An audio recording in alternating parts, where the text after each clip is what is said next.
You're listening to Perspectives Pub Politics on Manx Radio. Now, we've been joined in the studio by a couple of my colleagues. Aaron Ibanez, the producer of this programme, joins us, and Sian Cowper, a colleague from the newsroom, also joins us. Now, we've very kindly, Mr. Brunnschweiler, been supplied with a rather special beer. Can you tell us a bit about this, first of all? Yes, this is a new beer that we've come up with. Curly, a brewer, he's been experimenting for a while now using honey.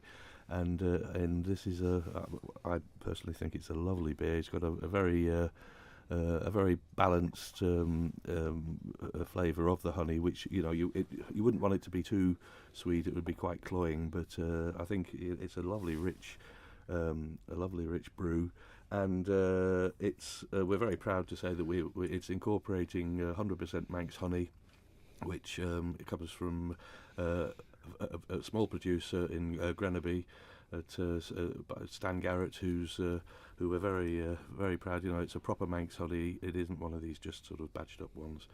And I'd like to think. And the other thing is, it's going to be the beer which is going to be used for raising the charity. Yes, at the beer festival. Could you tell us a little bit there? Yeah, each year we have a good cause, a chosen good cause. This year it's the Lions Club Isle of Man, and basically we will have the Lions Club will have a presence in the hall, a table and some advertising material, etc., and a few buckets, and we will be encouraging people to put any loose change in them. But also, more significantly, the festival runs on a cashless bar. You have to purchase beer tokens that are the money is struck out with a marker pen as you purchase a beer. But if you have any unused tokens over at the end of the festival, you're encouraged to put those in the bucket as well, and we top them up at the end and give the chosen charity a check. Well, without any further ado, cheers, everybody. Anyway. Cheers. Show flame to good health. Just a disclaimer for everyone listening: please drink responsibly. Yeah, absolutely. Really. And it goes silent. Yeah. That was a good hit of honey, actually. Yes, it's conditioned with the Manx honey. Oh, and I should also mention that Camera have requested that Mr. Garrett comes down, who is the honey producer, and he's going to be pulling the first pint. So it's honey's very much in the forefront, and I think it's great that we're encouraging another local product. As summer comes in, I'd like I kind of move away from ale. But it's quite a nice summery ale. I'd drink that throughout the summer, definitely. No, it's beautiful. Nice during a barbecue, I think. Definitely. We mentioned a bit about sort of the context for different drinks and drinking things in their environment or in the right kind of climate. Maybe cider is a bit more of a summery drink for a lot of people. Yeah, I mean, over the winter months, with the Manx Cider Company, we see a huge slump in sales. We don't, because we only offer a kind of a real natural product. We don't do the fizzy stuff yet. Here's something we've hopefully got in the pipeline, but yeah, it's certainly our sales jump massively come May, and then drop off usually October time. So now we had a listener comment before the 1 o'clock news, Sian, that we had a male only panel. You're rather accustomed to beer drinking. What do you think of this? I mean, I do very much enjoy a beer. I personally lean towards your stouts and your porters. I don't know that it is an exclusively male thing. You do see a good smattering of females at the beer festival. I think women are getting more. I think we're less conscious that you have to be seen to be a dainty little girl holding a wine glass. I think we don't care anymore, or less certainly when.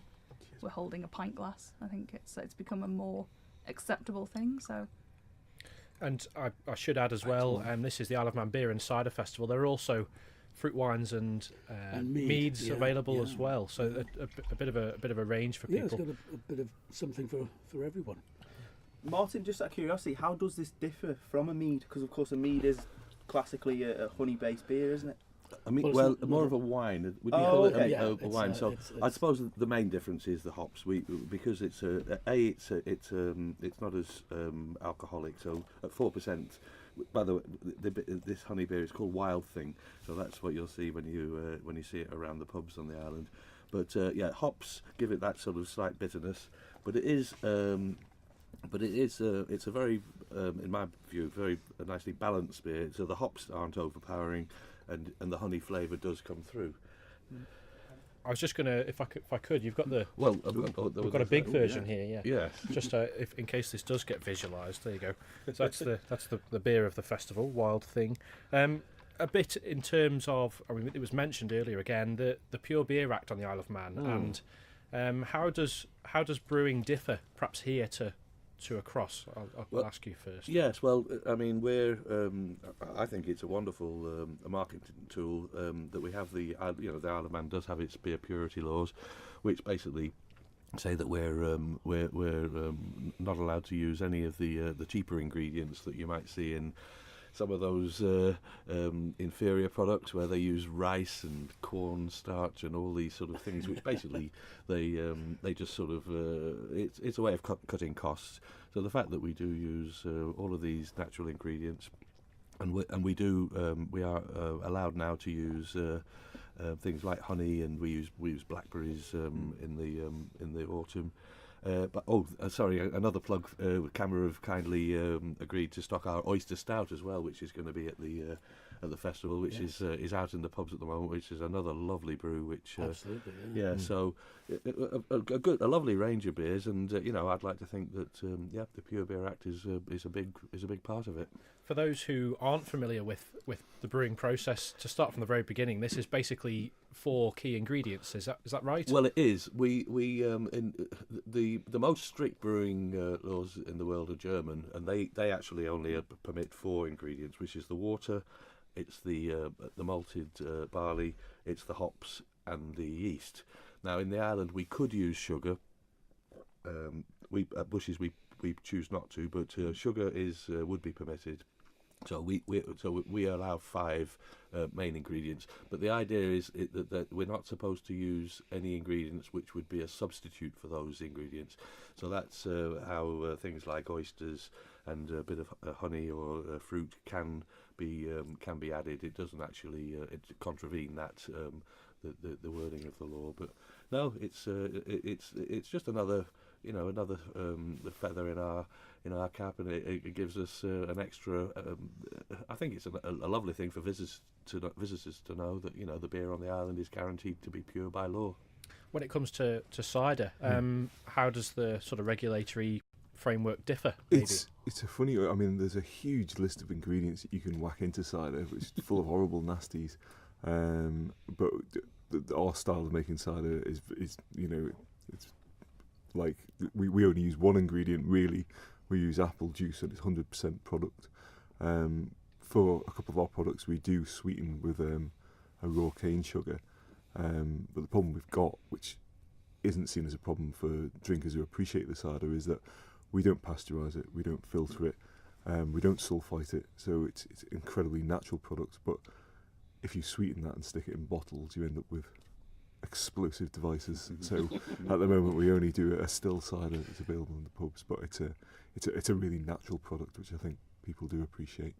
And with it being, and this maybe applies to both real ale and to cider, with it being kind of natural ingredients, you sometimes get some kind of sediment. Is that the right word? It's often cloudy. I mean, we don't actually add any yeast or anything. We use the wild yeasts that exist on the apple skins, and one batch is completely different to the next. It's really random. That's something I was looking to ask. So you've jogged my brain there. How do brewers maintain that consistency of product? Because if you take whether it be Bushy's or whether it be any other product, whether it be Manx Cider Company, they always have a distinctive flavour. And if you're familiar with it, don't, of course. those Belgians, they get up to all sorts of That's true. crazy things with wild yeast. They do, and yeah, they can be quite, as you say, they can be very wild flavours as well.